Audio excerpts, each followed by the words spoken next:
Good evening, everybody.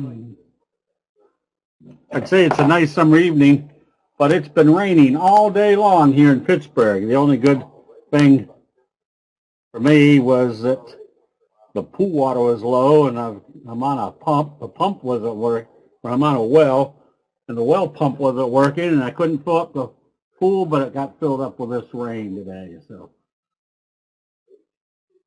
the Lord works in mysterious and wonderful ways.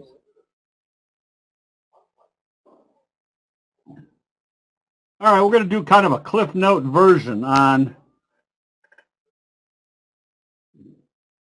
No, we get soft water as it is coming out of the. Oh, I don't know. No, it's not soft water. It's got minerals in it. All right, we're going to do the Cliff Note version of what makes the strongest signals and patterns. And that's because we can identify things that have expectations of a very strong price move. So just on a quick list, anything that usually has dojis involved produce very good price moves or reversals.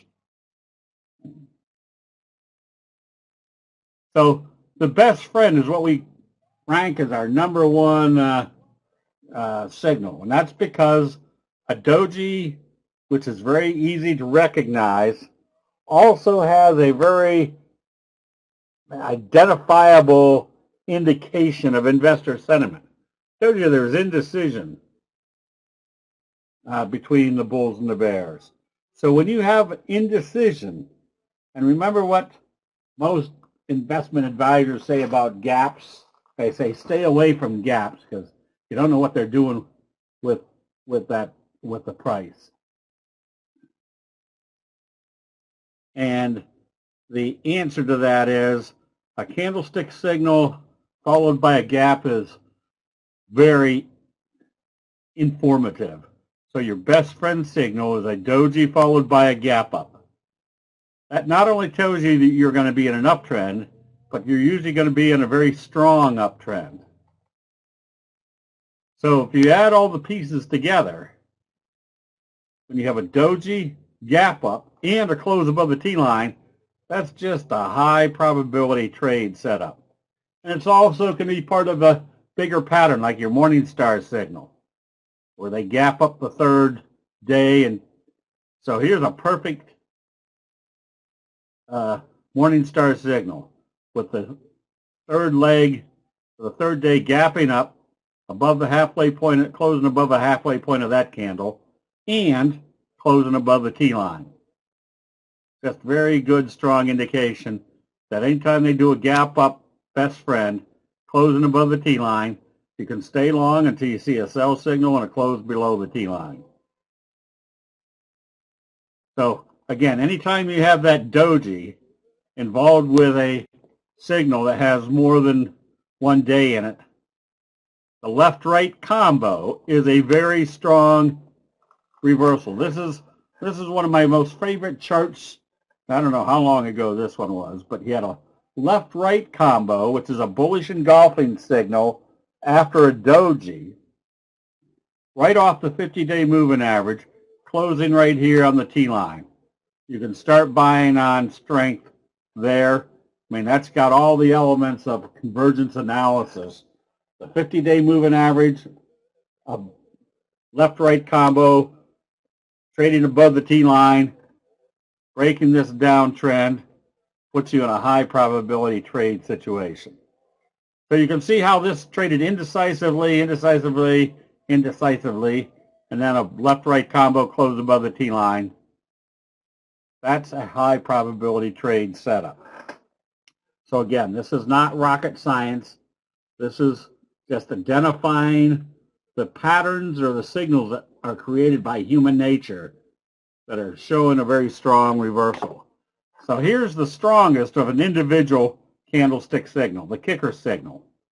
And that's where you have a down day and then a gap it up and go extremely, not let them see, I'm saying the wrong thing. They gap it up and they go the opposite direction. The investor sentiment has been kicked in the opposite direction. This tells you that the likelihood that there's been a major change of investor sentiment is not only there, but it's a very strong change of investor sentiment, creating the potential of these type of moves. And the bullish flutter kicker also involves a doji. It's where they gap it up and do a doji type day above the previous day's open. And then the doji rule. They open up positive and trade positive. We call it the flutter kicker signal because if you took the little flutter out of there, you've got a kicker signal. And here's one of your strongest trend indicators, your doji sandwich. A bullish day followed by a doji, and then the doji rule says it's going to trade in the direction how they open after a doji. So if it opens positive, not only do you know it's going to be up, you want to be buying immediately. Does it matter what time frames these candlestick patterns provide entry? No. John, the simple definition of a candlestick signal, it's the graphic depiction of everybody buying and selling during a specific time frame. Doesn't matter whether that time frame is 1 minute or 1 month. It's still the same ramification that that's what's going on in investor sentiment during that time frame.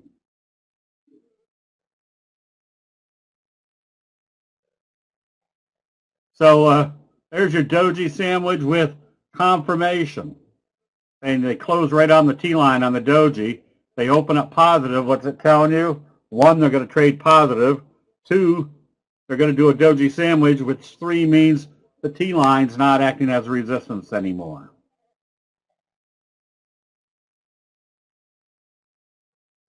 Does the time frame indicate the length of the move? Does the time frame, you're mixing apples and oranges there, Bob. If you're trading, is your day trading or intraday trading, you're going to be using maybe the 5-minute, 10-minute chart to make your decisions. It has nothing to do with the daily chart. Does the daily chart, does the time frame indicate the length of the move? I don't know what that means.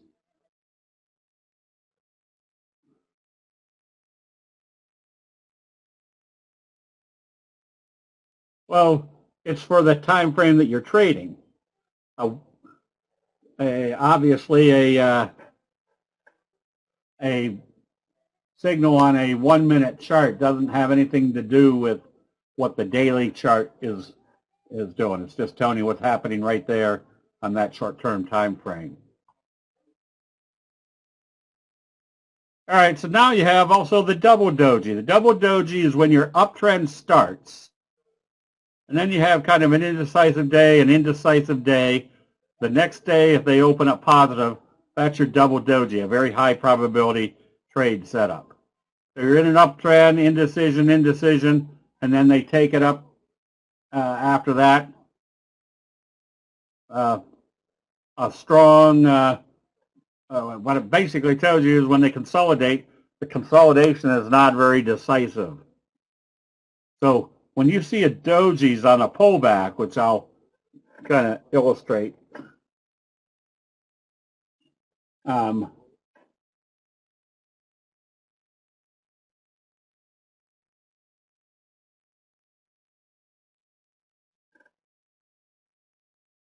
got something, okay. All right, fry pan bottom. Another high probability trade setup. Anytime you see that slow rounding bottom, look for the breakout on this side. That's going to illustrate or indicate a very strong price move. So anytime I see this setting up, I'm watching to see what's happening right here.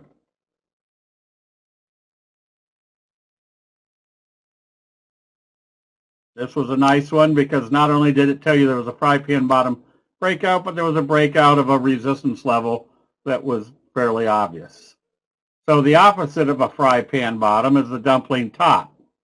That's telling you got this big rounding top that you couldn't really trade very effectively, but you could see what was happening. The bearish pressure was building up. So the signal is indicative of the time frame length, 5 minutes, an hour up on a daily. Yeah. So if you see a Doji sandwich on a 10-minute chart, that means if you're trading the 10-minute chart, you're going to have an uptrend on that 10-minute chart until you see a sell signal. If it's on a daily chart, that means you'll probably have a few days more to the upside. So the dumpling top works the opposite of a fry pan bottom.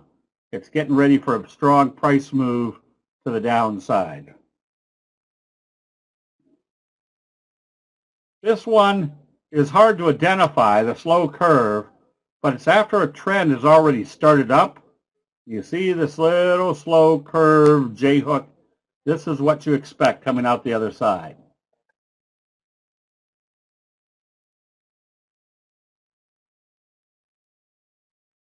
And you've got pretty good observable features, meaning if this was setting up and then it opened lower and traded lower, told you that you didn't have a breakout, you had a resistance level. The fact that it went through tells you now not only do you have a high probability of an up move, but usually a very strong up move. So anytime I see this little slow curve, I'm looking for the breakout level because my risk reward is it's either going to fizzle and fail or usually pop in a big move. So if a doji represents indecision, a series of dojis represents more indecision. So anytime you start seeing a flat trading area of dojis, get ready for a change of investor sentiment. Now, I call a cradle pattern or a series of dojis anything more than 2.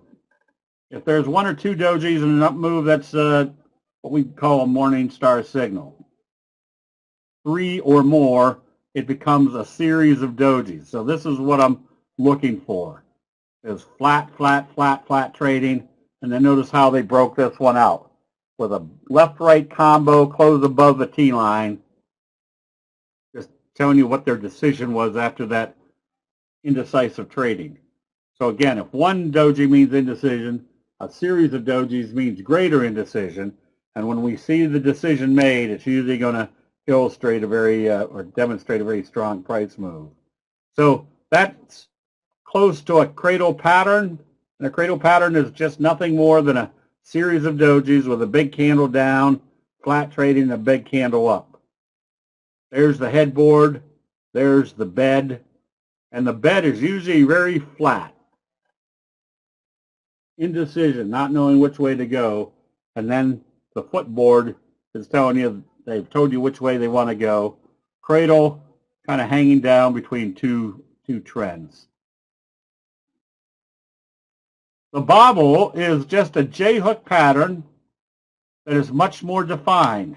It shows you exactly where the selling started that everybody else can see, right on a major indicator or a moving average that everybody has on their charts. Now we have the benefit of seeing a J-hook pattern bobble breakout setting up because notice what it couldn't do. Couldn't close below the T-line. And when it started telling us it wasn't closing below the T-line and they were taking it back up, that's usually a good indication that you want to get ready to buy this on a breakout because we can see that it's a J-hook pattern. Basically, it's a J-hook pattern. If you took this 200-day moving average off of here, it'd be a J-hook pattern. The benefit or the enhanced power of it is that we can see it's a J-hook pattern bobble breakout, and we're buying because of that pattern. Everybody else is buying because they say, oh, it came back up through the 200. The 200 is not acting as resistance, so they start piling in. So anytime you see a resistance hit and a pullback, get ready for this price move. So there's your best friend, bobble breakout. Where do you think the next likely target will be? Probably up to the 200-day moving average. Will it do it in one day? Definitely not. But it puts you in positions where the potential of getting there in one day is greatly in your favor.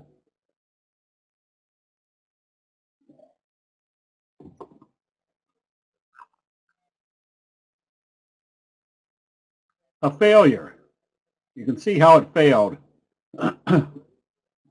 right here at the 50. Came right back to the T-line. And why is that relevant? Because nobody has the T-line on their charts.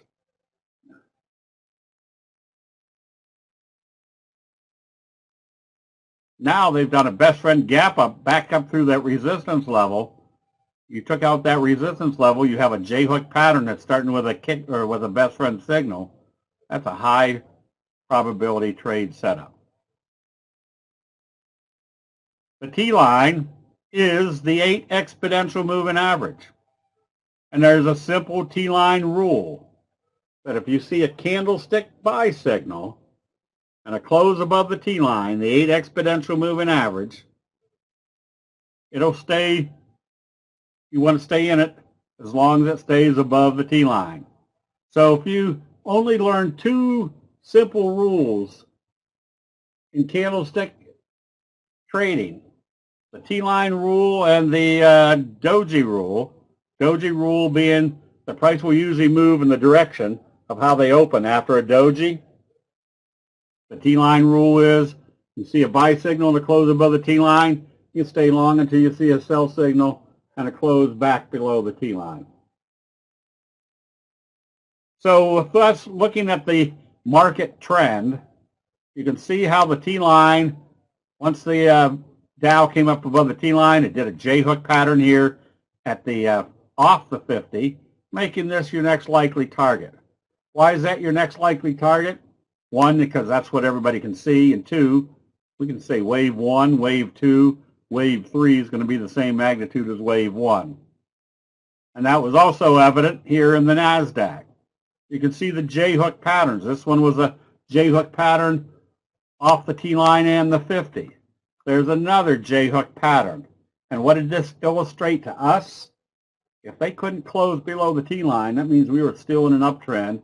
And if they were doing a J-hook pattern off the T-line, expect more upside, which obviously we did. So the T-line rule, if you see a candlestick buy signal and a close above the T-line, you can stay long until you see a candlestick sell signal and a close back below the T-line.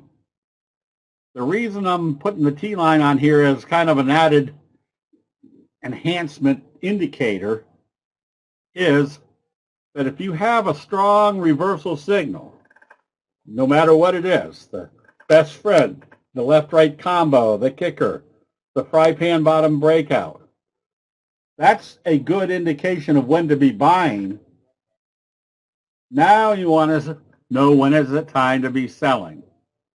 So you just use the T-line rule. You stay long until you see a sell signal and a close below the T-line. Now, this also gets rid of one of the investors' biggest faux pas, which is, boy, I've got a profit. I better take a profit because I don't want to look stupid and have it go from a profit back to a loss. And I say that's what everybody does because that's what everybody does. And I know well that that's what everybody does because I used to do that before candlesticks came along.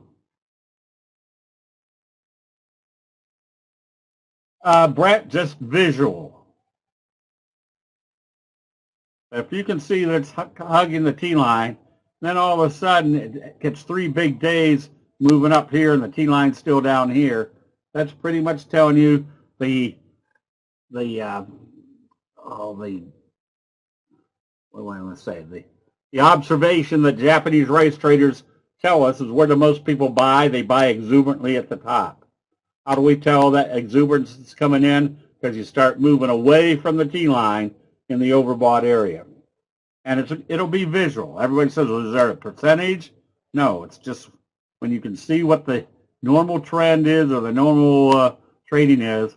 If they start moving too far away, that's where you start looking for reversals. So here's a down day What was that signal right there? Just to speed things along. That was not a signal. That was just a down day and an uptrend. What told us the uptrend was still there? They couldn't close it below the T-line. So if you were long, you were thinking, man, this looks dicey. I better start taking profits. Well, as long as it stays above the T-line, you don't have to. And that was not a signal. Just a down day. And up in an uptrend. All right. The uptrend was still there. They couldn't close it below the T-line.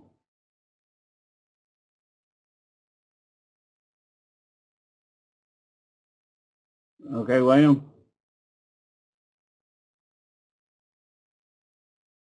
All right, so you got something like Square. That's a sell signal.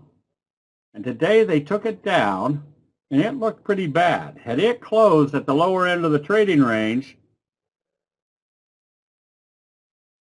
you would have closed it out because it would have closed below the T-line.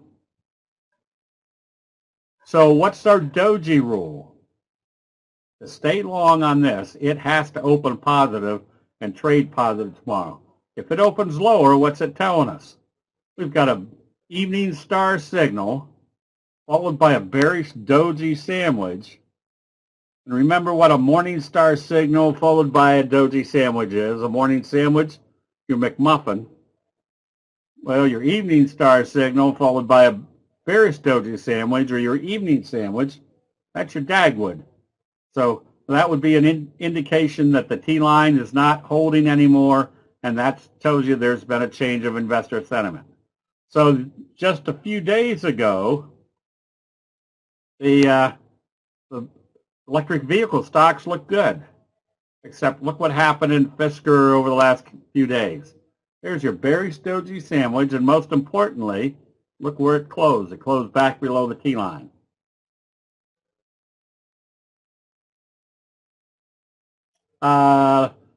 Lenny, yes, we always do a recording.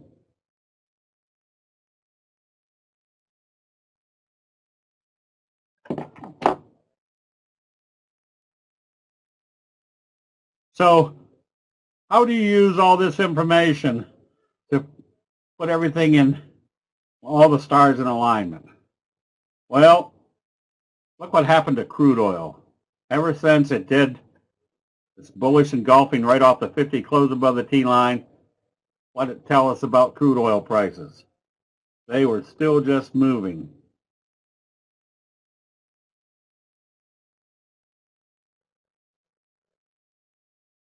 So what's that tell us? Well, if we start seeing some good strong signals in oil stocks, that's time to get ready to buy. So if this opened positive tomorrow, what would we have happening? We'd have a Doji sandwich after it broke out through the T-line.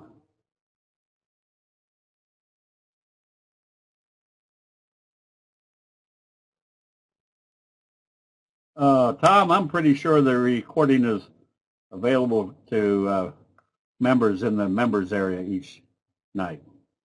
So the T-line is just as important for identifying what signals are breaking through on the bullish side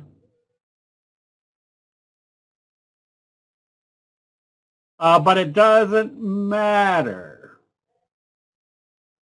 Lots of dojis, but what is your final criteria? They still haven't closed this below the T-line. So that is the exact reason why we use the T-line.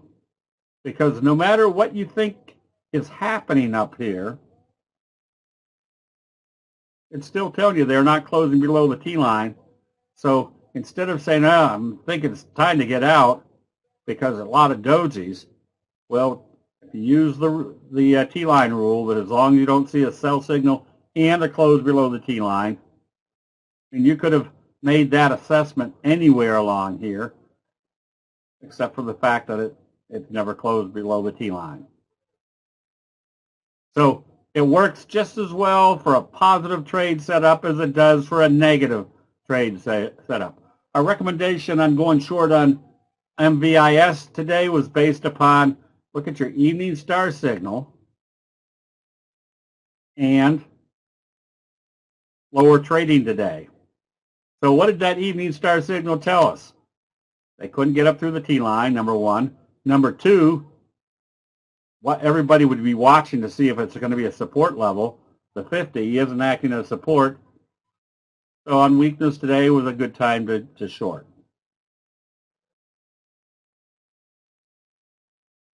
Okay, so that's kind of the cliff notes. Let me see if I can segue that into, let me see how close I got this, Jim.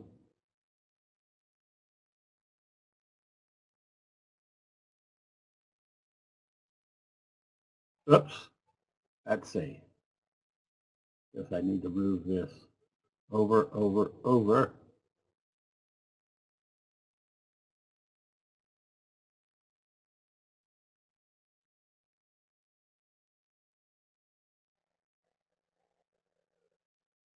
Oh, I hate that thing. I guess we're pretty close. All right.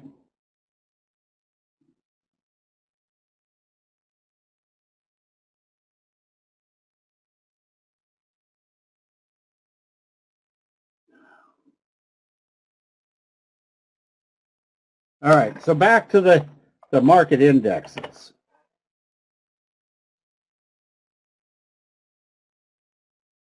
That looked pretty dicey. But look where it was. It was still above the T-line. So write this down in your little memory bank that as long as you're above the T-line, the probabilities are extremely strong that you're going to be in an uptrend.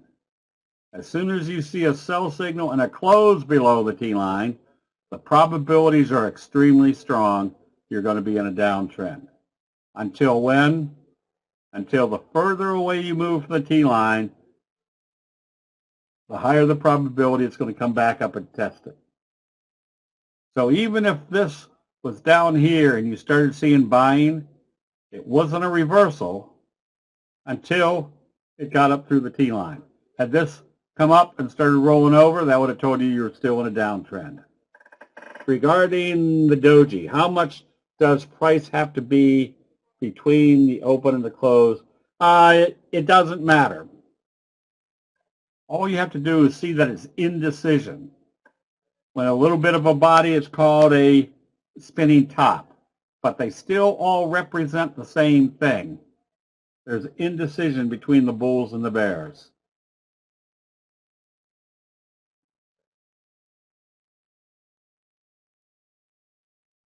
Chris, all right, while we're here, yeah, there's been a few.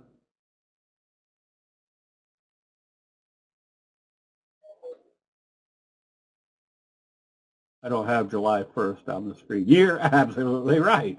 Well, even more, there's a J-hook pattern.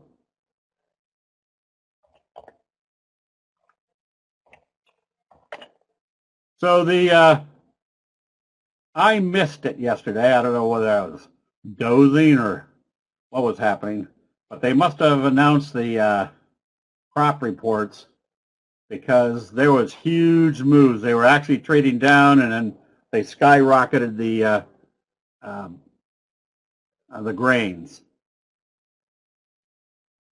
So this is corn. Let me make this a little bit smaller. Well.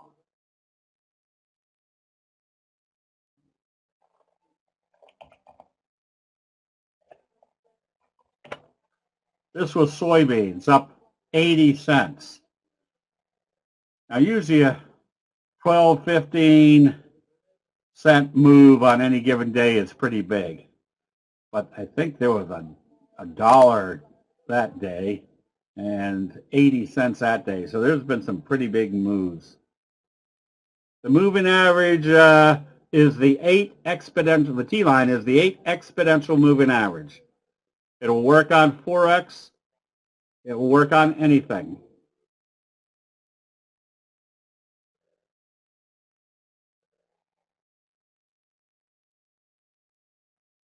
Okay, there you go, Will. Let's see what else. We did crude oil. Just a steady uptrend, making that sector very strong, and I've got a few good charts in that sector. So things like NVIDIA, it's sometimes pretty dicey, but as long as it stays above the T line, you could have just hung with this one. Now, the other biggies like Apple, you can see where this started up. It had some dicey days in it.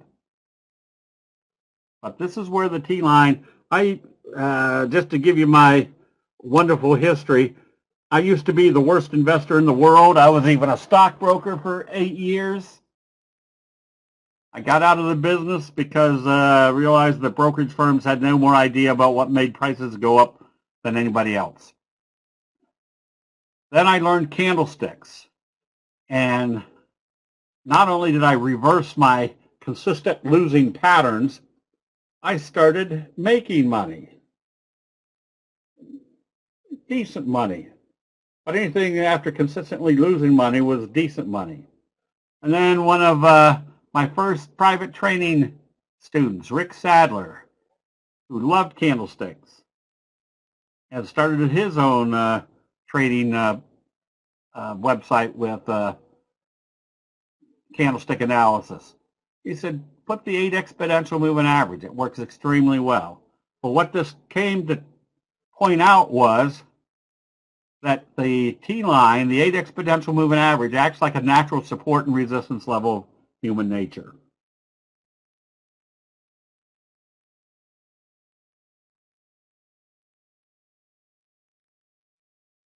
Jay, no, it is the analysts that don't know what they're doing.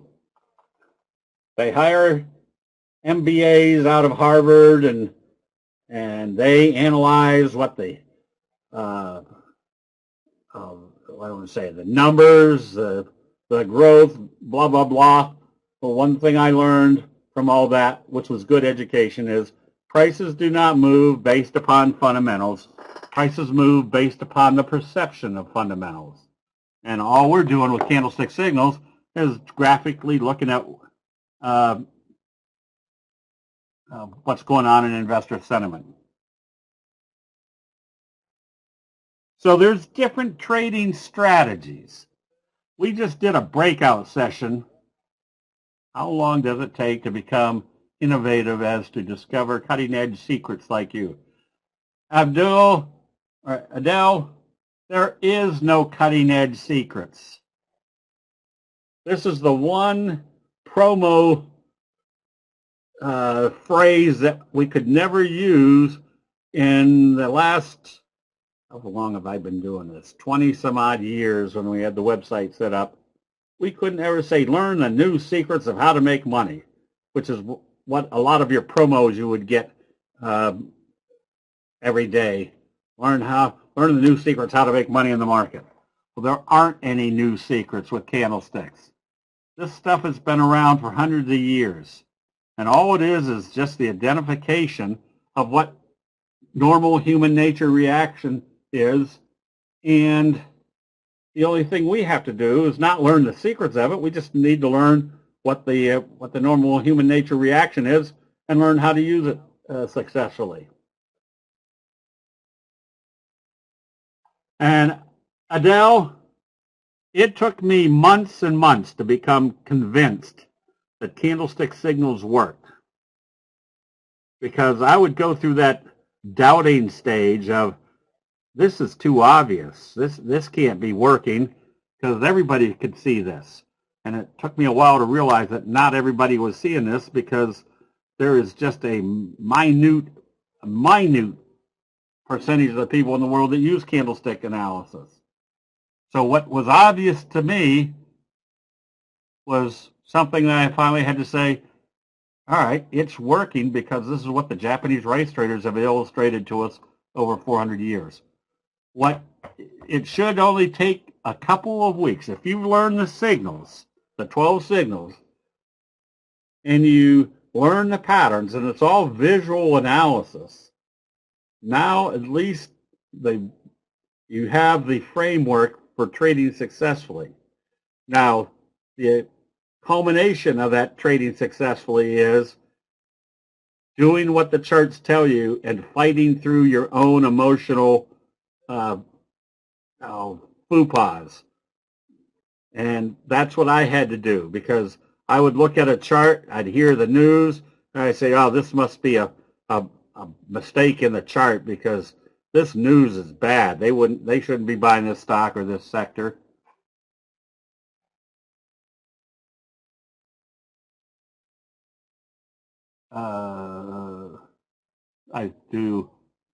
Do one need to manipulate the T-line and find working settings for, no.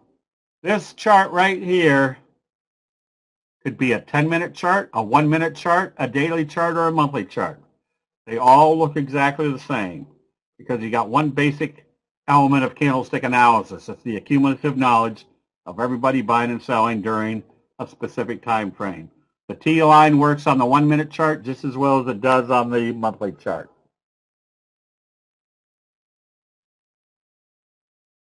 Okay, let's take a look at where the big price moves come from. They come from the breakouts.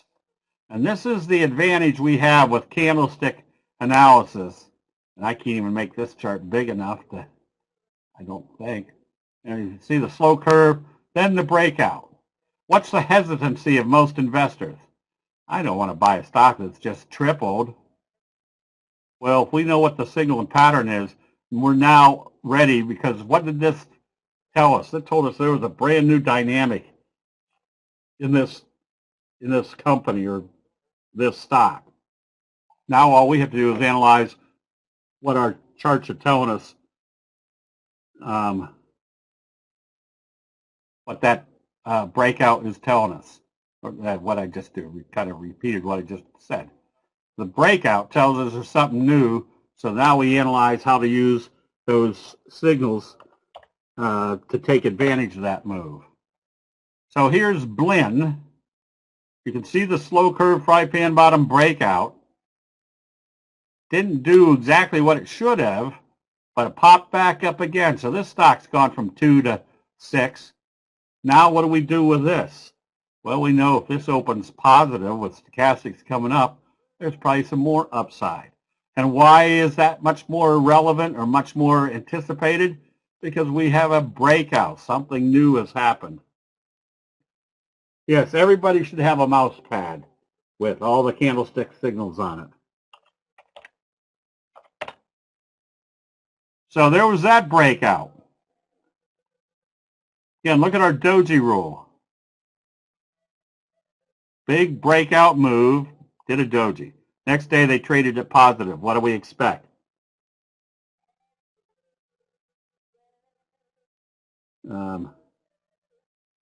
Friend of your beer, okay.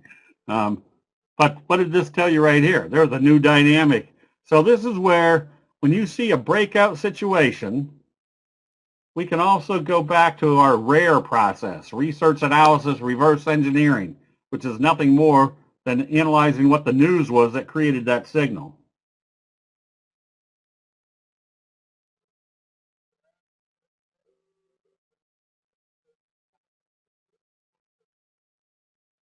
What are those EAs?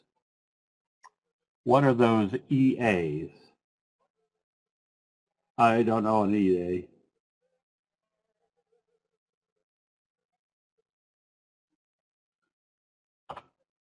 Same with Nike. Yes. When they gap up, that means there's something new has happened. So when you see something like this, remember what our best friend is, a Doji gap up.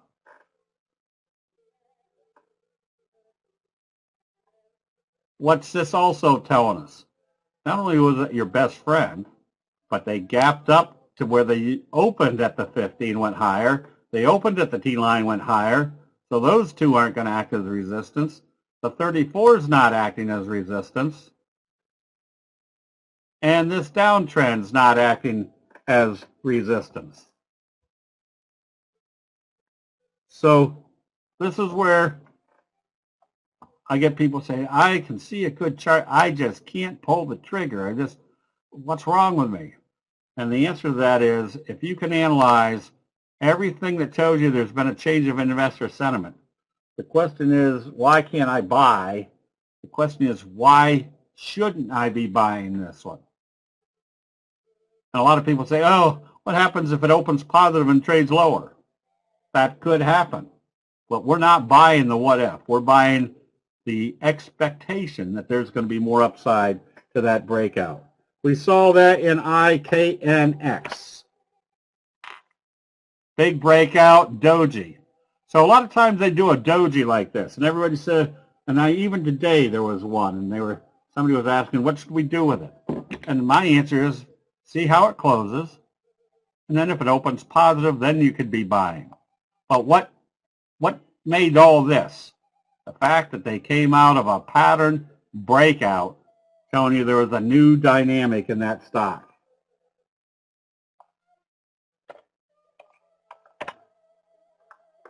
Oh.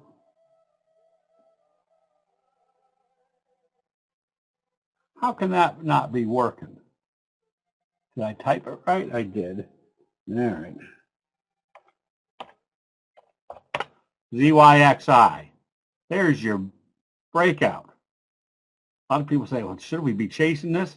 You're not chasing it if you know that this was a Doji gap up, best friend, through a resistance level. What's our expectation? There's the trend. It's going to go right back up into the trend and keep following it.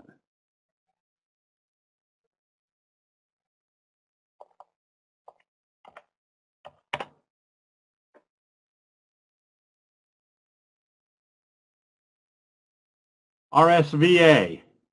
Look at your little breakout.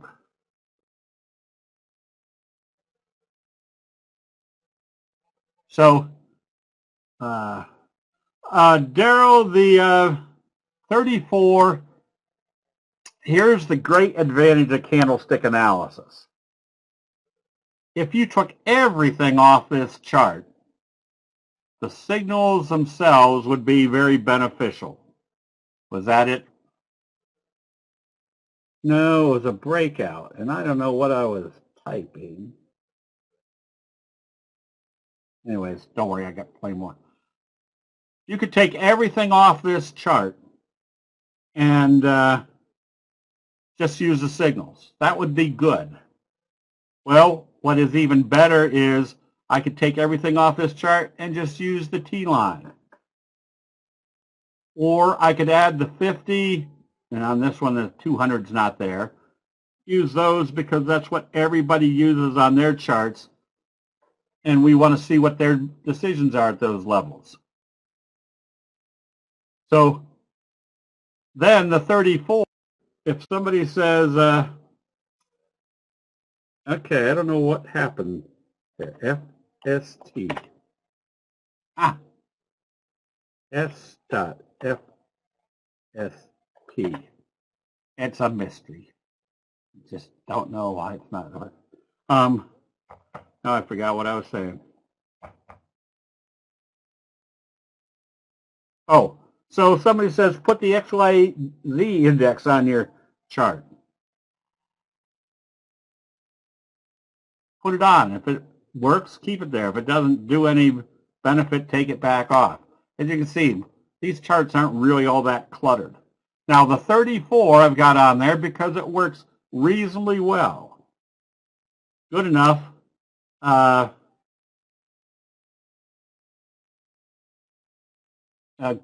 Good enough that you want to keep it on there.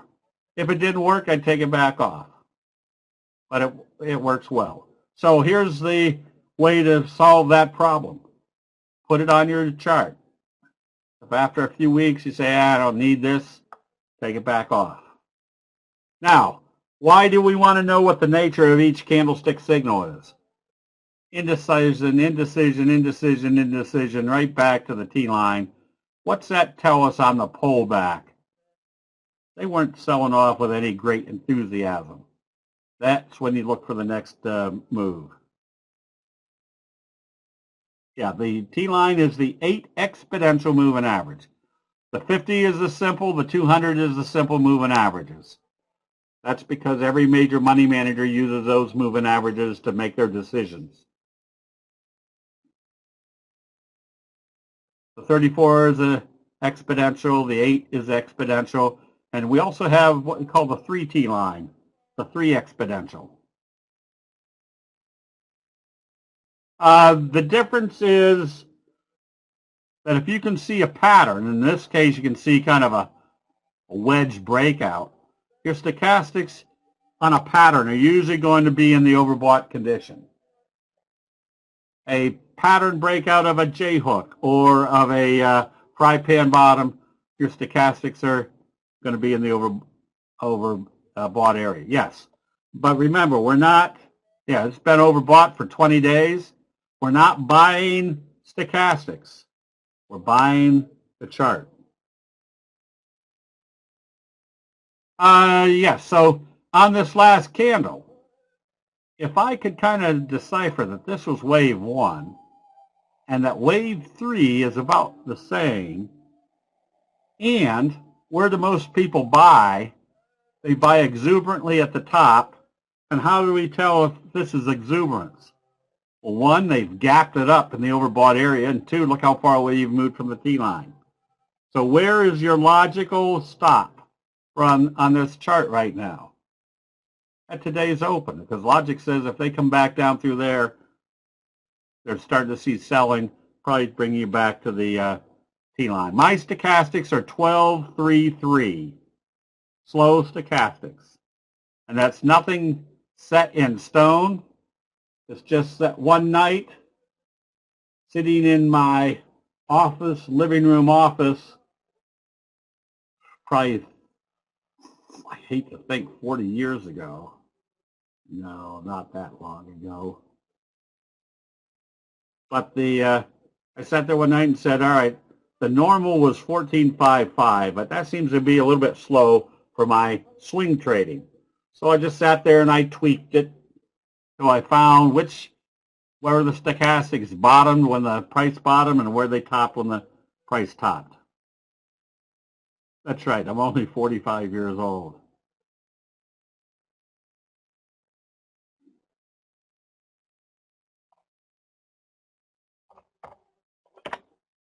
So on something like this, when you see that series of dojis, and they start coming up through the T-line, that's what gives you the extra probability. Do you put a stop loss in right after purchase? No. If I was buying on this day and it started moving up and was trading up here, I might come back 45 minutes, an hour later and say, all right, they better not bring it back down through here. Now that's on stock. On things like wheat, let me go. I usually trade off the 10-minute chart.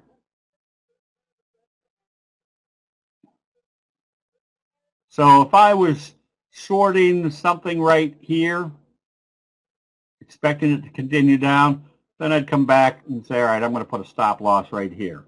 It might be 4 minutes later, it might be 10 minutes later. But if it's right in that area, I don't want to put a stop loss in it because they'll come up and hit it. And so once it starts moving, then I say, all right, where should it not trade back to?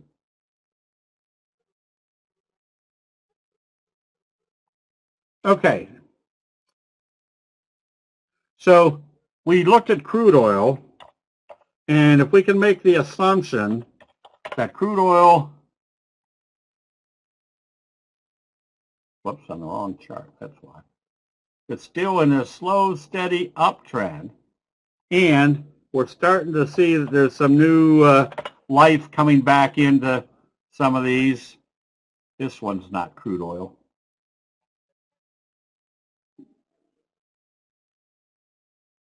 What one was crude oil? Oh, this one was close.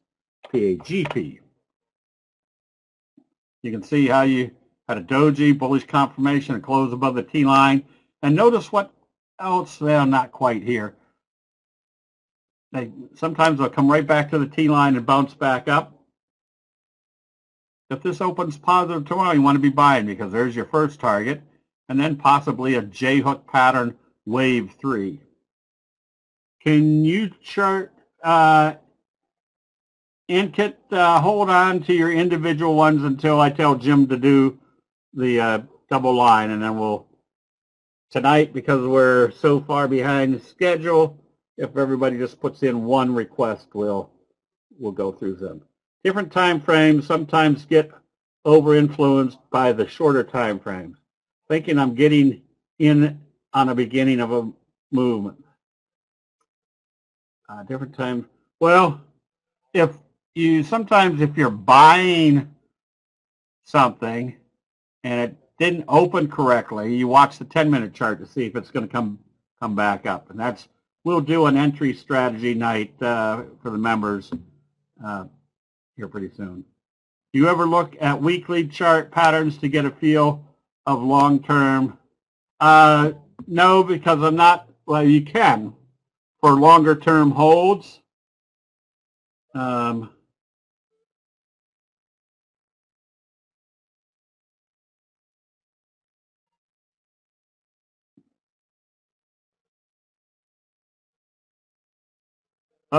trying to think of.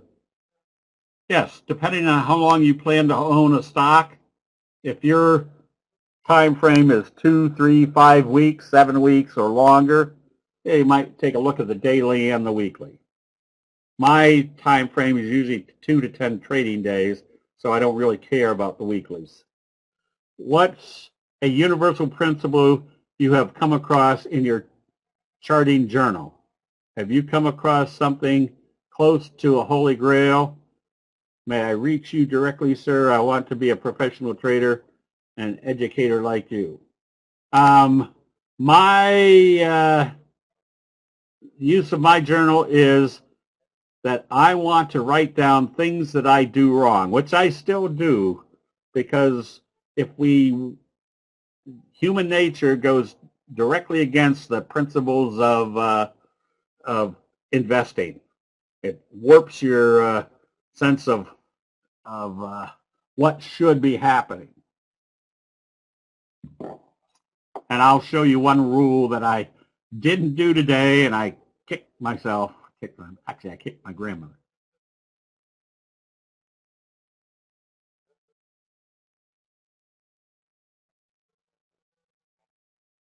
Journey. Oh, charting journey. Okay. No, I was going to say journal. The one thing that I have learned is let the chart tell you what the chart is doing.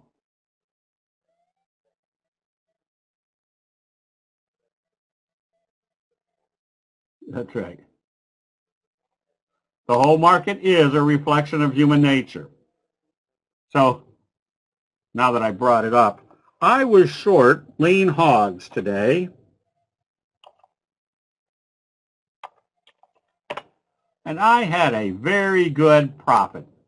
I went long, and as soon as it came back down, I took some profits. When it came back down through the open, I started going short, and it was down the limit.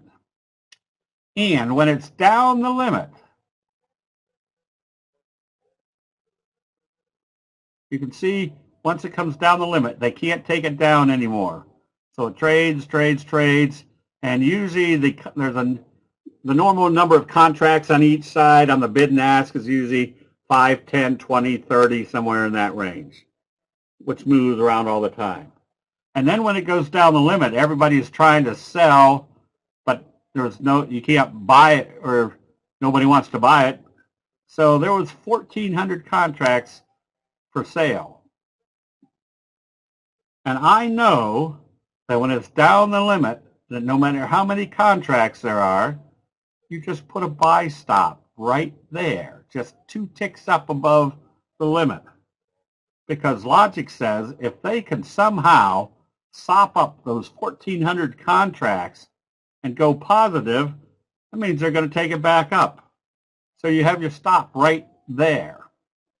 Well, I looked at it and looked at it, and I said, and I was just about ready to come into the chat room, said I don't need to do it. There's 1,400 contracts.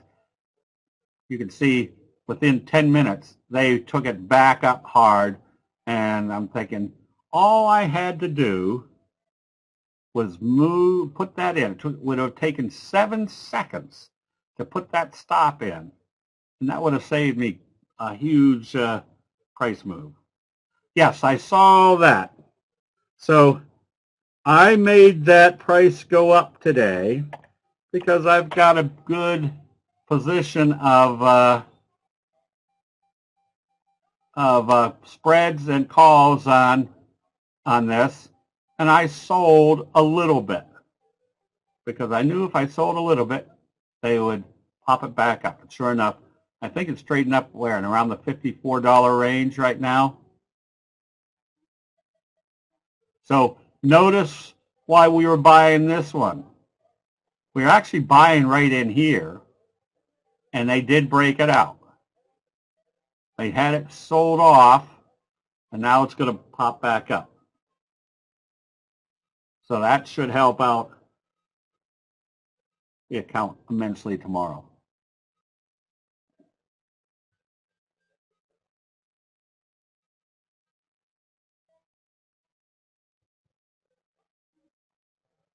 Yes, it was a sell. So I sold some because it was, I've got the spreads, which weren't hurt as bad because they're spreads. When both sides of the spread comes down, it doesn't change the price very much. It will be a kicker, yes, and it might, it might be heading much higher. So why could it be heading much higher?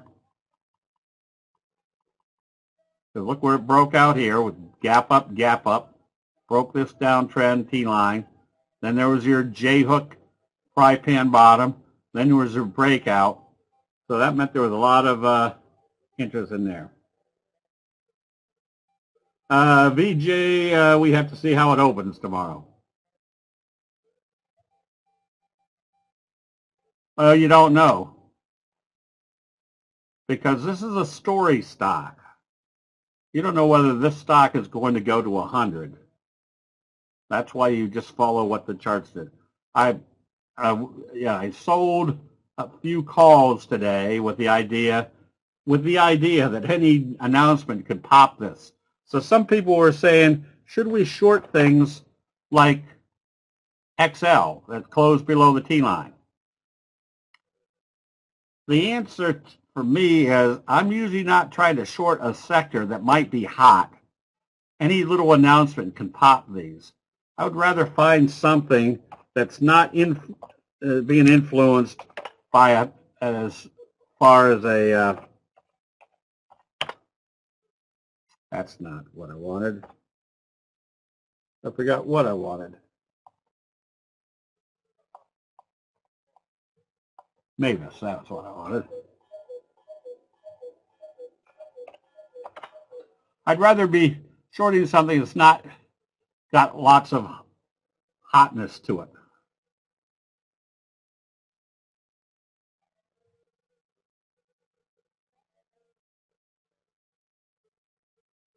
The red line is the 50 simple moving average. The blue is the 50-day simple moving average. Again, that's what every major money manager in the world uses for their decision making. There's the 34 EMA works reasonably well.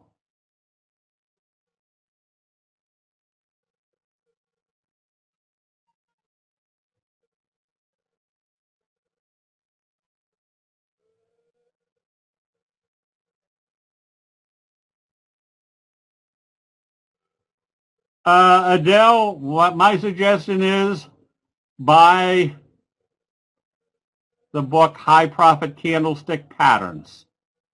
That'll tell you a lot of the psychology that is built into the signals.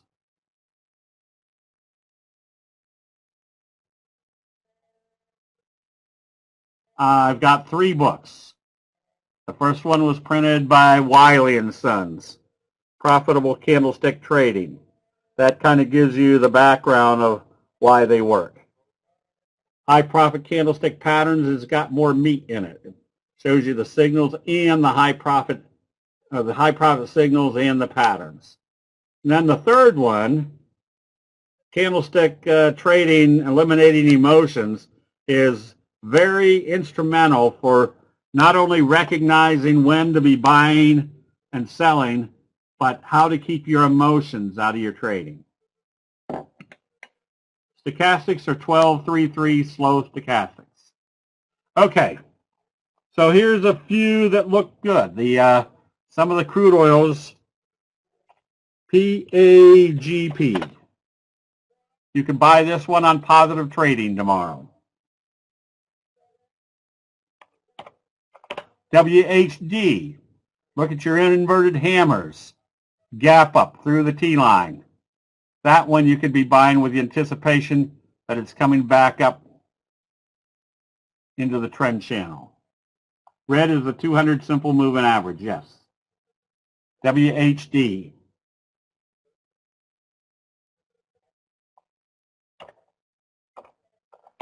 LBRT, oil field service. There's your best friend bounce up off the 50. If this trade's positive breaking through this level, I hate that little thing, it's coming back up into this area. So essentially you're looking at things that have high probability expectations based upon gap ups through the T-line.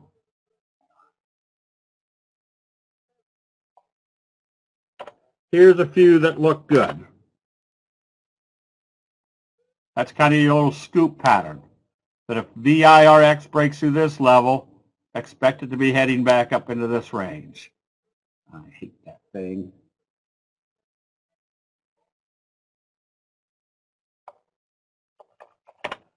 RRD, same scenario. Look at the series of indecisive trading now coming back up. Look for it to move up into this area. SRNE, we recommended a while back. Look at the pullback. This is what I was using this one for. Notice the pullback is very indecisive. And where did it pull back to? Right smack dab to the T-line. Now remember, that's relevant, more relevant than you think, because nobody has the T-line on their charts. You can buy calls on any of those that are breaking out. DVA, observe the obvious. Kind of drifted back right smack dab to the 50. Did a morning star signal. Stochastic starting to curl up. That's a high probability trade setup because everybody's watching to see what it was going to do with the 50. We could see immediately if it was a morning star signal or one of your 12 major signals that the buyers were stepping in. WSK at the 200, a scoop type pattern. Morning star signal, gap up through the T-line, not a gap up, but a big move up through the T-line. This one has the prospect of coming back up here or even up into that trajectory. And PCT was one that we made some very good money on. There was your bobble breakout. There was your evening star signal, time to take profits. And there's your J-hook pattern supporting on the T-line. What's your next price move expectation? Back up to the top of the channel.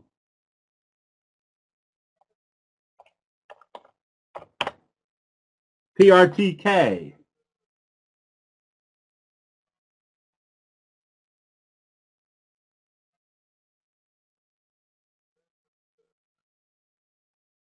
There's your morning star signal with your best friend startup. So what's your trade strategy here? If this opens positive, you can start buying. And where would you put your stop? You wouldn't want to see it close back below the T-line. That would tell you they didn't break out. But the probabilities are, coming out of the oversold area in a morning star signal, the best friend gap up, if it opens positive, it's going positive with a high degree of probability. Did I say that right? High probability degree of, I don't know.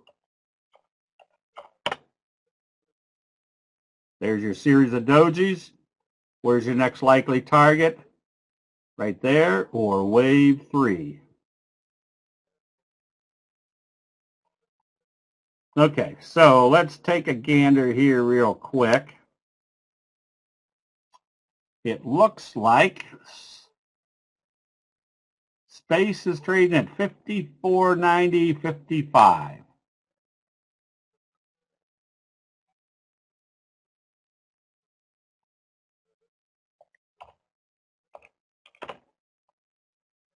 So it's right back up here. What was the news? Anybody see the news?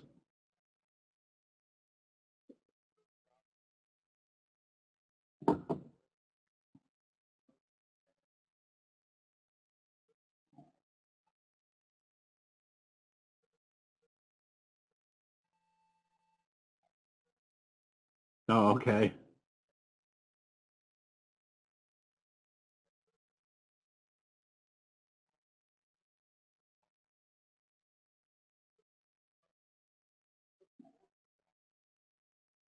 Let's see. What was your question, Rajan, on would you expect the same out of something like VN or VTNR as with space? VNRT has a story with, well, when they sell those assets, that means they probably have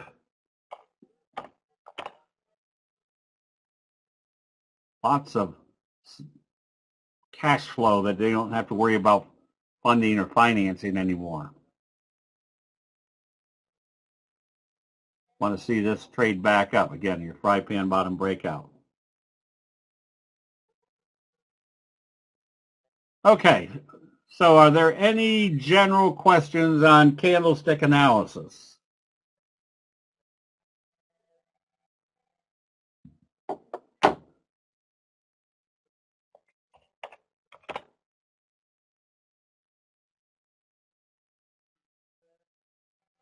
Whoops. No wonder.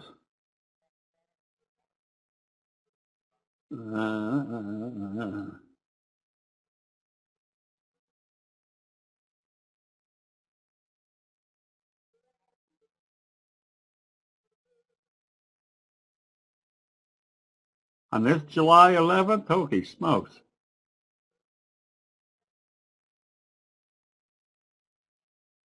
Well, here's the one thing that I always recommend to everybody. That no matter, in this case, look what happened. They opened it here and closed AVIR down here. You would have had a safety stop right here below the T-line. Well, they brought it back up. And whatever happened, took it up a little bit and then crashed it. That's where your safety stop still would have been effective.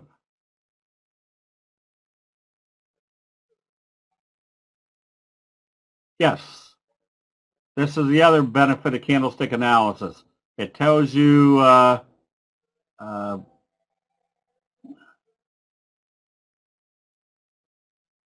it gives you logical places of where to be taking profits. Trying to figure out. And I'll find one as we're going through. But there's obviously there's a good place to take profits if you bought this one down here. Put a sell stop just below the T line because it should open positive. If it opens lower, you close it out. So we do sessions for the members that on stop losses on all the logic built into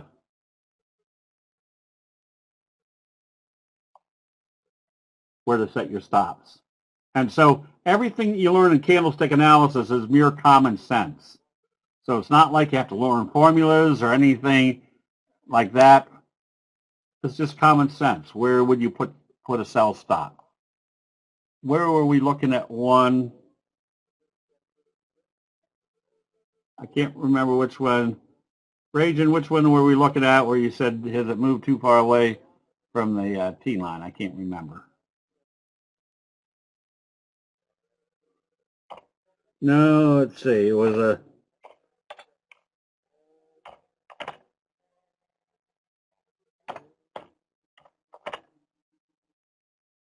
That one's more of a pattern breakout. I'll find it.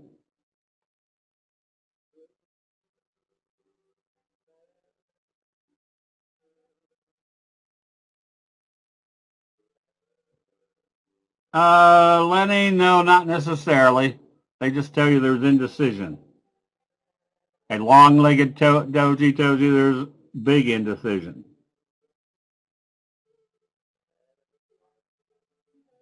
Our Zook, well, were we keeping your request to 1 when I tell Jim to do the double line?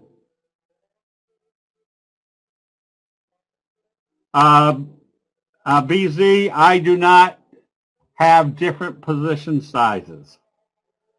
And this is another way I keep my emotions out of my trading. All my position sizes are equal dollar amount, because that keeps me from saying, oh boy, this is one of my favorites. Each one of my positions is 1 unit of my portfolio. So when I look at it and I try to make a decision, I'm making a decision on a unit of my portfolio, not something that I thought, oh, I should be putting more money in this or have a bigger position in this.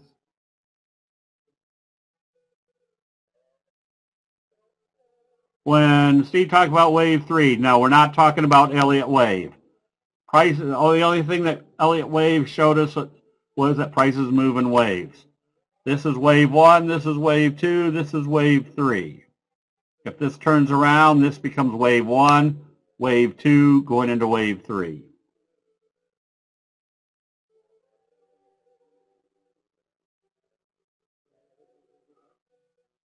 Is it recommended to trade only after market open at 8:30 Central?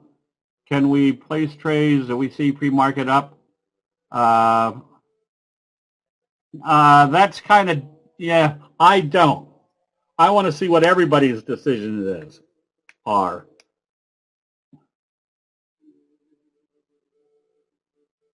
Because it's, if you've got something like Apple that trades millions of shares a day, it might move around after hours on 20,000 shares. That's not indicative of what everybody's doing. I would rather trade when everybody's decisions are in process.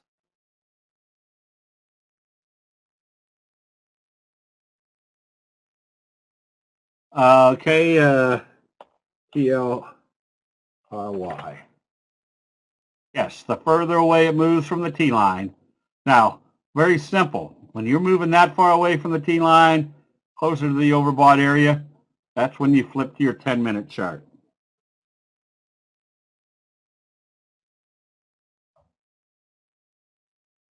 Patterns and versus individual candlestick pairs. Does one have more weight in one's analysis of what's happening? No, a pattern is something that builds up over time. A signal is just a 1 or 2 day indication. Holding July calls. Oh, Bob, here is the basic analysis. Is this chart moving in the direction you expected it to be? And obviously the answer is no. So what would you be anticipating from this point? You're hoping that it's going to turn around and go in that direction. That's not a good method of trading. There's times where you have to look at a chart and say, this didn't do what I wanted it to. Take that money and move it to some place where you have a better view. This was my fault years ago, was I saw something great and it went the opposite direction. I'm thinking, oh, maybe it'll come back and do what I expected it to do. instead of saying, what is the chart telling me? Get out of that trade. Do you favor buy stops or market orders? Kevin, it depends on how much time I want to spend putting that trade in. If I see something, I'm sitting here and I'm saying, oh, I need to be buying this, I'll buy it at the market. If I'm sitting here and I'm thinking, oh boy, I'm trying to think of something. I usually use buy stops when I'm trading commodities because they move a lot faster.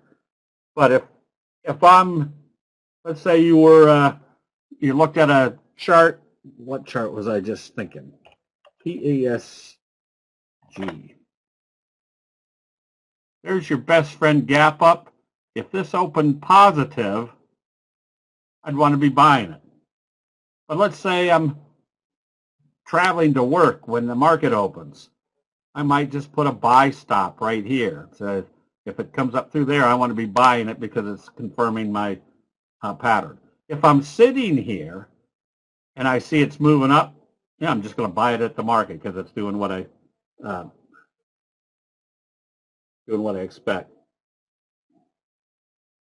That could be, yes. Smith & Wesson, look where the breakout was, and look how far away you are from the T-line up here. This goes back to that simple question. Where do most people buy? They buy rhetorically, they buy exuberantly at the top. So if you're in the overbought area and you can see you're moving that far away from the T-line, just go to your 10-minute chart. And your 10-minute chart says, whoa, you're way up here. Now you've got a shooting star and it's starting to sell off. If you held on to it, you closed it out when it started trading back below the T-line. What's the worst case scenario? You could always buy it back on the next buy signal. Bounce to 50 and sell. Just eat the loss. It's part of successful investing is, and this is what candlestick analysis does for us, it tells us when to get in and when to get out. It also tells us that if we get into a trade and it doesn't work, it tells us right away it's not working, close out that position. That's the hardest part for me anyways through the years, was closing out a bad trade because I just analyzed it was going to be a good trade and then all of a sudden it turned around. And I'm thinking, boy, am I stupid or did I analyze this wrong? What's wrong with me? The one statistic that made me a much better investor was probably approximately 30% of the trades aren't going to work, which means if I get into something that looks good and it turns around, close it out because now you move your money back to something that has a 70% probability that it will work. D, hold on. R, hold on. Yes, close out your losing trades quickly because what we're looking for is the winning trades.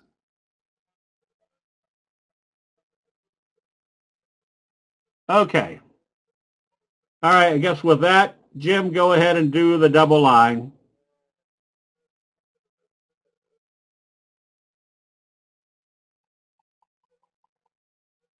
Okay, Murin.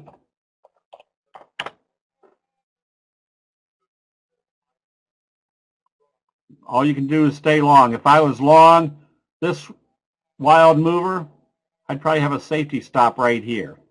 Because if it came back down through there, that means the sellers are taking control. I don't know whether I can get Brookshire. Whoops.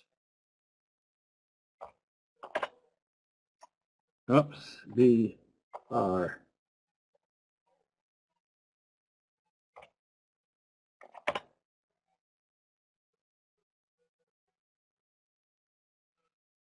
Brookshire Hathaway.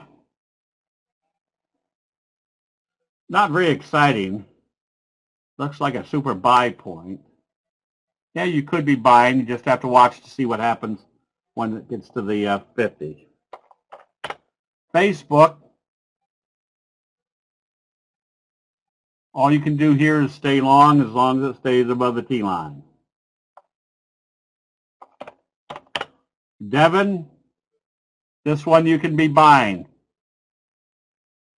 Not quite a kicker signal, but the fact that they gapped up through this level told us we're probably heading back up into the channel. GBT, there was a big morning or a big bullish engulfing up through the T line. You can buy this. Just watch to see what happens once it gets to the 50. Biocom, you can see how it's broken out of this resistance level at the 200, that if it can get up into this area where there's very little resistance, it could have some running room. Now, we bought this one on the basis that the chart looked good. Look how it did a kind of a McMuffin right off the 50 up through the T line. And there's also rumors of a merger, which is not the reason to buy. This was the reason to buy. The merger talks just act like an added benefit of a upside potential. VST, that's a good little bobble breakout. That one you could be buying. That's a good looking chart. And figs, that's not good. You can see how you're starting to see some sell signals and a resistance level. But your T-line rule is you can stay long on this as long as it stays above the T-line. If this opens lower tomorrow, I'd close it out. Run? No. The reason you should be buying this one, Gail, is because of a buy signal. Now, you can expect that it's probably doing a bobble setup, but you still need to have bullish confirmation. Remember what a candlestick signal is. It's telling you the bulls have taken control.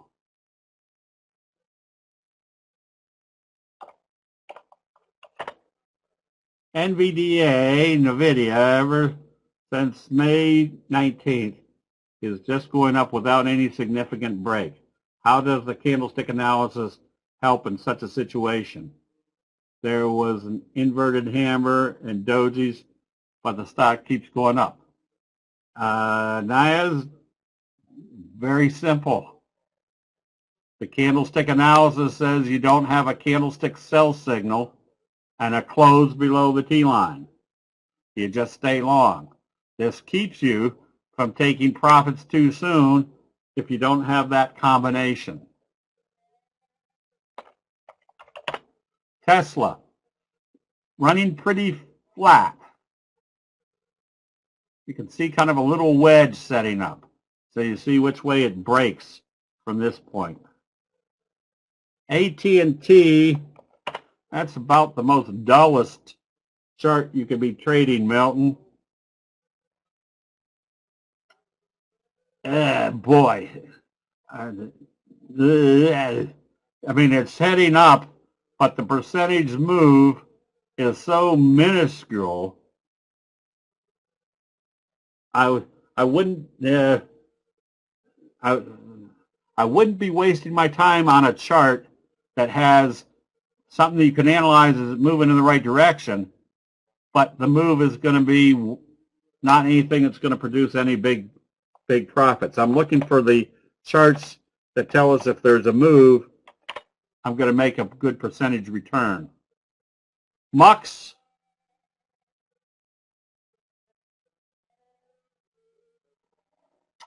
nothing. If you're short, stay short. Oh, VG, I'd have to go into the options charts or the ladders to see which one.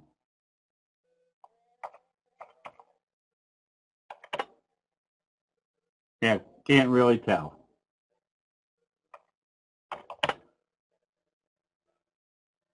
SNA, Snap-on Tools. Another one that you could be buying. may not be the most exciting one, but this little morning star type signal above the T line. And notice what it did today. When it pulled back right to the T line. Oh, that's a red candle. So I wouldn't be buying this one until it comes back up through today's open. ILIM, that's not working. CARR, nothing wildly exciting here. All you can do is stay long as it stays above the T line. And Starbucks, not a great one to trade. It doesn't have a very lively chart. If you're buying it, you can see it needs to break this downtrend. Now it's just done a bobble breakout, so you could be buying it. Obviously, this is an option strategy stock because it doesn't have a big enough percentage move to buy the stocks outright. Home Depot, that's done a kind of a fry pan bottom. Notice the kicker signal that started the uptrend, and that's all kind of a reflection of the fact that Nail is acting well. All the home builders seem to be picking up strength. Toll Brothers, Beazer Home could be bought on positive trading tomorrow.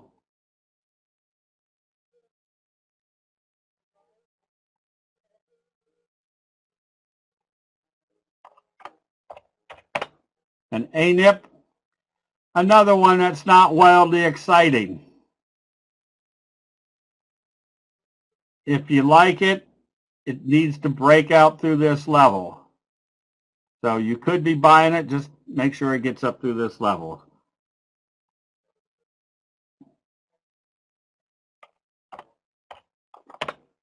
ENPH, there's another case where it started to move a little bit too far from the T line, and when it did the shooting star signal, where do you think the first target was going to be? Back here to the T line. So now it becomes very simple. You've got kind of a hammer doji type signal. You still use the T line as your stop. What you need to see is it open positive and trade positive, telling you the T line is still acting as support.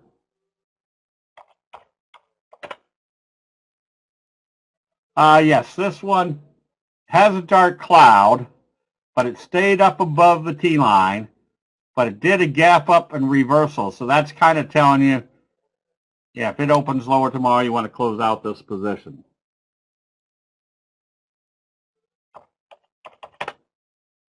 And Myra,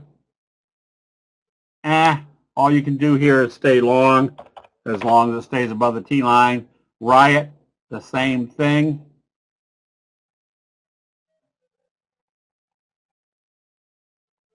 It has to stay above the T line.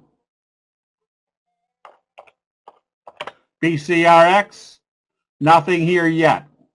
I wouldn't be short, and I probably wouldn't be long. And I probably wouldn't go long on this until it broke out through this level. So if it opened positive tomorrow, you could be buying it. You just want to be more diligent as far as watching to see what it does at that level. QuantumScape, we close this one out on the calls today because that now became a nothing chart with it closing below the T line, and you can see which way it's going. So this is another case of closing it out and taking your money and putting it someplace else until this one shapes up a little bit better. QCOM, there's an evening star signal. Where do you think it's going to? If it opens lower, it's coming back to test the T line. CHPT, evening star signal, closing below the T line. This one should have been closed out today. Gale, we just went through a whole system of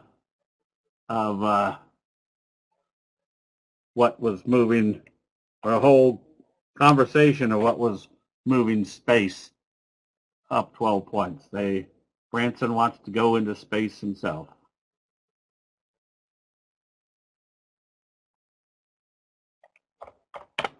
SLM, kind of a mini scoop, flat trading, but if it opens positive, you've got a Doji sandwich breakout.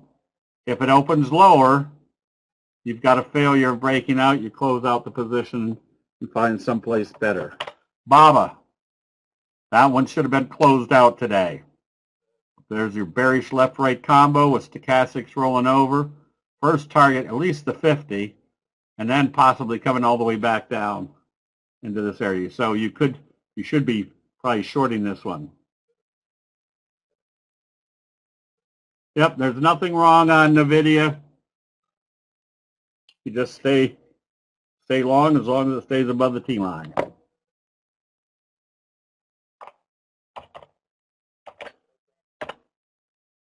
MFlex, you couldn't be buying this one.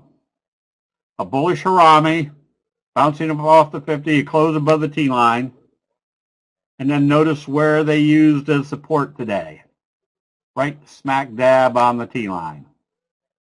Oh. Well.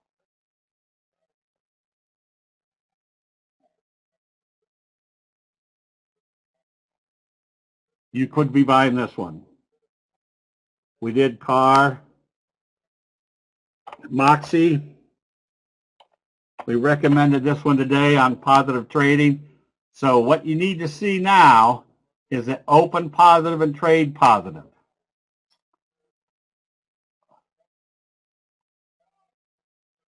So you can see they were still buying it after the open, but they backed it off. So for this J-hook breakout to occur, you need to see strength from here. What's the significance of an ordered alignment of SMA, EMAs, and when you neglect the and not trade when the lines are not revealing any clue? I don't know what you just asked, but if you're asking what's it mean if all the moving averages are moving in the same direction, absolutely nothing. We're not buying the moving averages. We're buying the signals telling us there's a change of investor sentiment. Do you need 2 closes in a row below the T line to exit a long trade? No. You just need a candlestick sell signal and a close below the T line. Now sometimes, trying to think of which one it was, sometimes after a very long uptrend, you might have a down day, not necessarily after a signal, but it closes just below the T line. So if you've had an extensive uptrend and it closes just below the T line without a sell signal, my strategy at that point is it has to open positive and trade positive. If it opens lower, close it out, because that means the T line's not holding.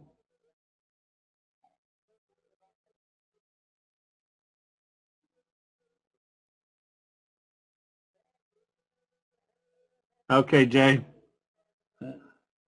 It's just that they're the quintessential institutional trader.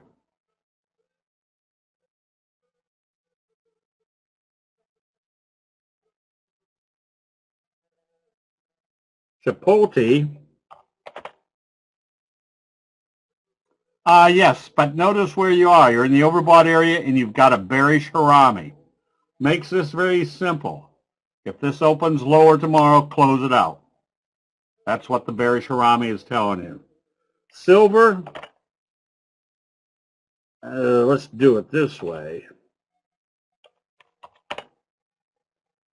Silver, not really going anywhere, but not being long or short silver.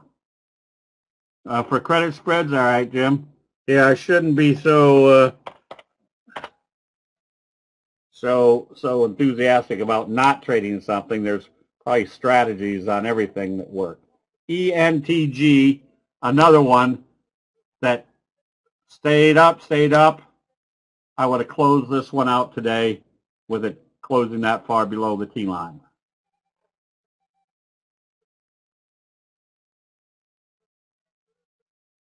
What are the T-line's principles, rules? Adele, I have to question whether you've been sitting here all night. Have you not heard over and over that you can stay long as it stays above the T-line or until you see a sell signal and a close back below the T-line? That's the principle of the T-line.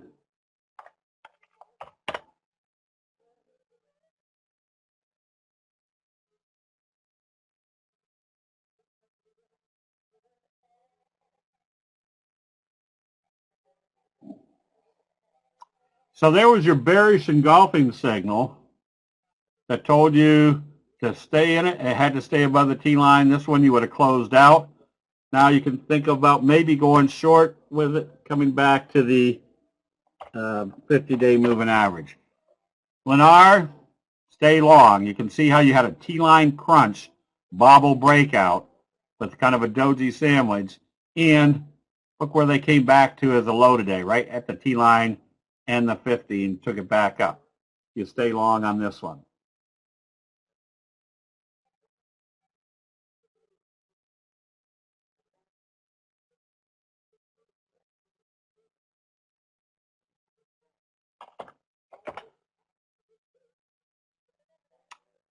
Trade desk, there's your evening star signal. So logically, you're in the overbought area. Where do you think the target is right now?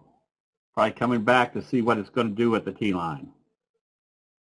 Do you keep the 3 EMA on your chart for early signaling? Not necessarily, but just a simple rule. The further away you are from the T-line, the more effective or the more relevant the 3 T-line becomes. It just acts like a confirming indicator. Same scenario.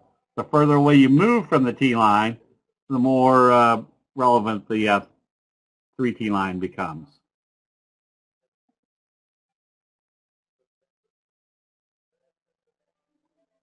Playboy,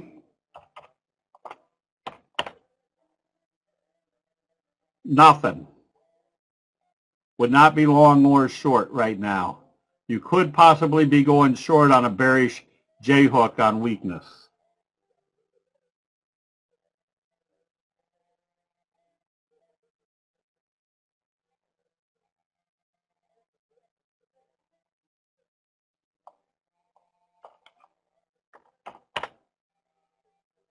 REGN, all you can do is stay long as it stays above the T-line. Yeah, if you didn't close out on the first close below the T-line, you definitely want to be out on the second close below the T-line. But you only need one to really tell you you want to be out of that position. Or one to tell you that if you're going to stay in, it has to open positive and trade positive the next day. Adele, it probably does. I just don't trade the cryptos because, number one, I don't understand what moves it around. And number two, I've got so many things to trade now, I don't need one more.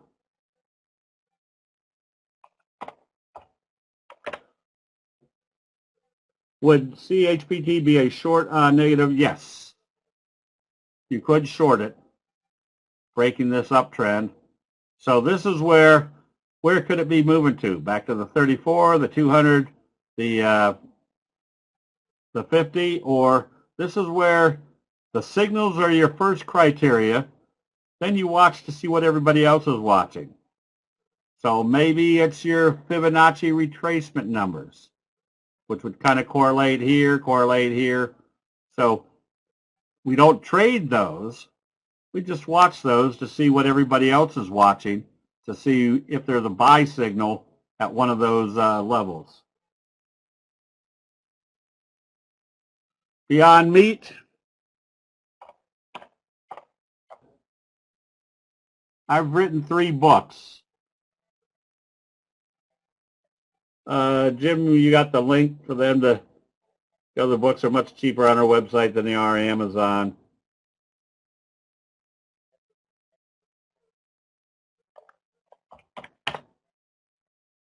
Roku, here's a perfect example too, that if you were long, look how far away you were starting to move from the T-line in the overbought area.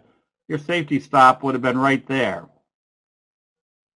With them having enough selling strength to come back down through that level, that tells you the probabilities are that you want to be out of that trade. Marathon.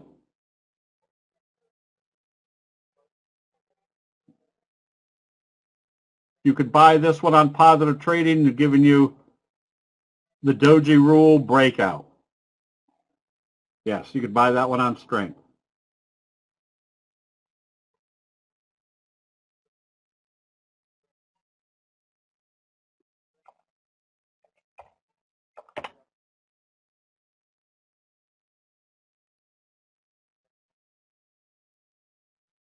EXPR, not seeing very much strength up here. That's the shooting star. All you can really do on this one is stay long.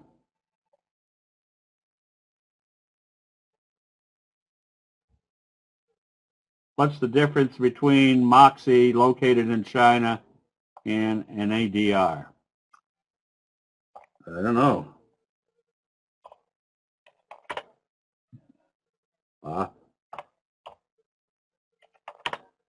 Is Moxie a Chinese company?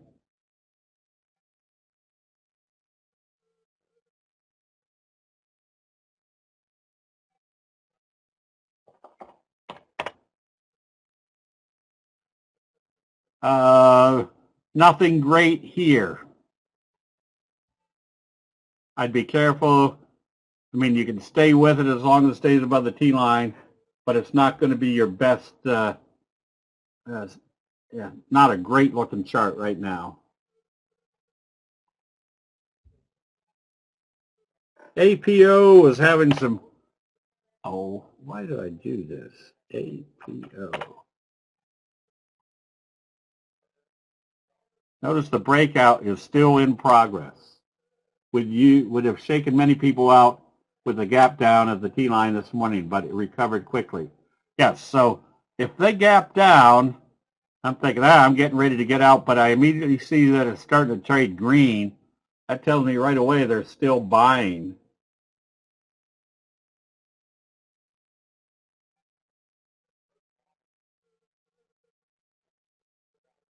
So you just stay long on this one.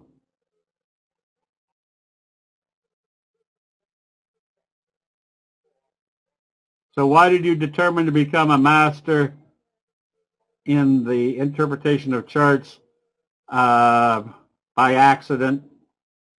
I was a stockbroker. Somebody threw Candlestick information on my desk back in the either late 80s or early 90s. And they said, you were a stockbroker, what do you think? And I didn't pick it up for 3 months. They kept badgering me. And I figured anything as sophisticated sounding as Candlestick wasn't worth the time and effort. But finally they badgered me enough that I picked it up, and the more I looked at it, the more sense it made.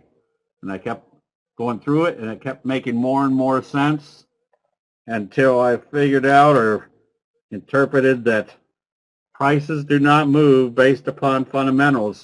Prices move based upon the perception of fundamentals, and that's what the graphics, the Candlestick, reveal for us.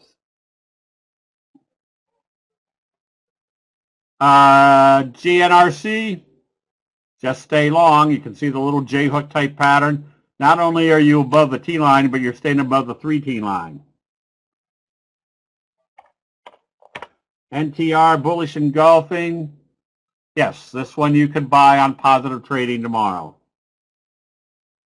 That would give you a Doji sandwich breakout, kind of a little mini scoop, kind of a double bottom. Rig, that did break out through the resistance level. You stay long on this one, or you could even still be buying this one. Apache, Same scenario, except that opened higher and traded lower. I wouldn't be buying this until they come back up through today's open. Oxy, that one you could buy in positive trading.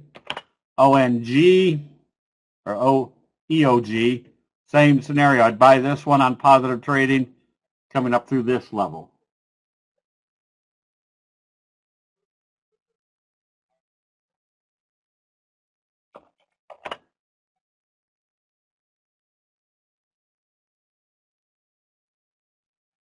FedEx hammer, although not oversold. No, that's not a hammer. That's just a formation. Remember, a signal is not a signal if it's not occurring at the right conditions of the market. That was just consolidation. Not a great looking chart, but it's heading in the right direction. It has to get through the 50. UPS, that's a little bit better chart setup. ENTG, you would have closed this one out today. ENTX, you can still see the fry pan bottom. You could be buying this one on positive trading.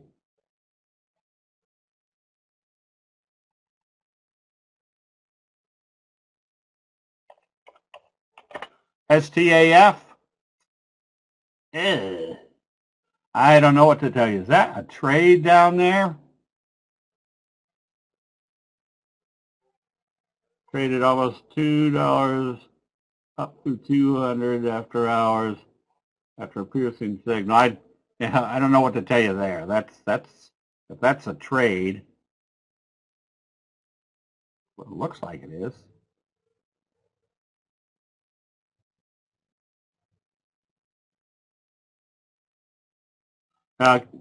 You could buy that one on positive trading.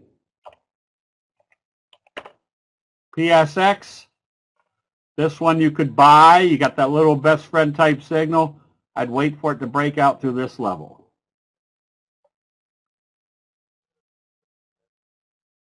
Adele, there's sell signals just like there's buy signals. That's a bearish engulfing signal. That's a bearish engulfing signal.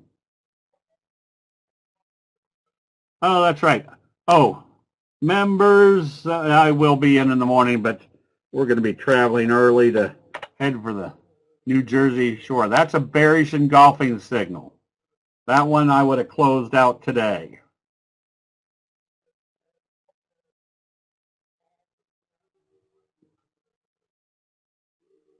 Is tomorrow a half day? I thought tomorrow was a full day. It's closed on Monday.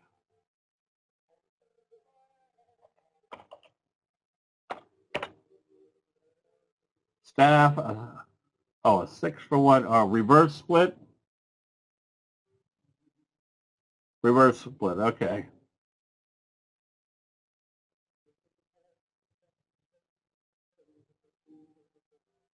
Bill, in my case, it's more like being a beached whale. Maybe the bond market closes early. That could be. All right, everybody, have a good 4th of July. I will be in early tomorrow, but closing up early to head for the shore. So have a safe 4th of July. We'll see everybody. I will be back online next week from the shore.